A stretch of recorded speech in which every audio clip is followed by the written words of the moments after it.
The million-man Muslim march through Europe is obviously going to be news for a long time, not just weeks, but years. I think it's going to be a tremendous economic burden. But much more than that, I think it will destroy Europe as we know it. I truly believe it will lead to the breakup of the European Union, the EU, as countries rediscover the importance of borders and citizenship and rediscover the pain of fascist terrorism that I fear has sneaked in with some of these migrants. Here in Canada, where migrants can't just cruise over in a dinghy from Turkey or Libya like they do to Europe, I don't think the issue will be as acute, but not for lack of trying on the part of the media party. Maclean's magazine gets first prize in the insanity sweepstakes, proposing that we take 200,000 of these migrants, 75% of whom are young, military-aged Muslim men who have bravely left the women and children in their lives back home. Could you imagine picking up 200,000 people, mainly young men, from Syria and Iraq and just dumping them in Toronto and Montreal? No language skills, no job skills, but lots of experience with violence and factionalism. I mean, you can already see the fighting between the Somalis and the Syrians and the Afghans, between the Sunnis and the Shiites. Check this scene out. This is from the German city of Dresden a few weeks ago. It's called Multiculturalism Fails in a Refugee Camp. Yeah, that's exactly what it is, or you could call it a riot. Take a look.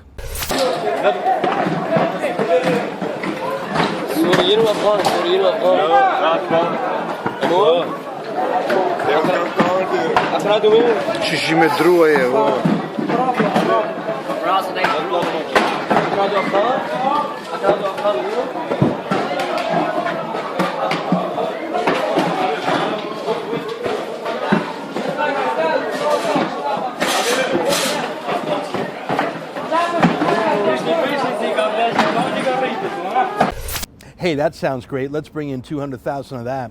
Anyways, we're going to be covering this story a lot and for a long time in ways that the other media won't. So we've set up a special web page for all our refugee-related content.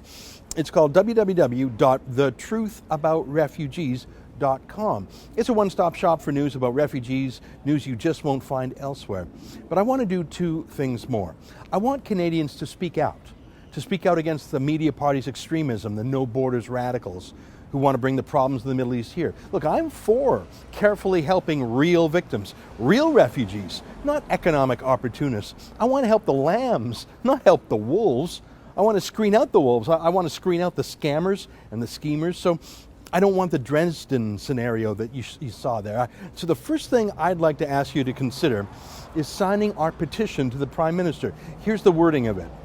We call on the government to be responsible in any plans for refugees from the Middle East. Only legitimate refugees who have a well-founded fear of persecution should be accepted, not economic migrants. And the government must carefully screen out any jihadists or others who support violence, unquote. I think that strikes the right balance, don't you? Real refugees, not scammers, and peaceful lambs, not the wolves. I don't want any jihadists here, do you? So please sign the petition, which you can find on the page, thetruthaboutrefugees.com, or by clicking right here. The second thing is, I just know in my gut that the majority of Canadians agree with you and me on this stuff, but I want to prove it.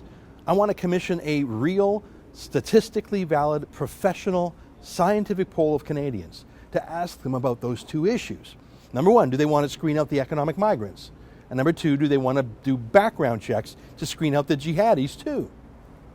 I bet that unlike the Open Borders media party, I bet the vast majority of Canadians agree with screening out the bad apples. In fact, I bet that new immigrants to Canada who waited in line lawfully are probably going to be the toughest sticklers on that.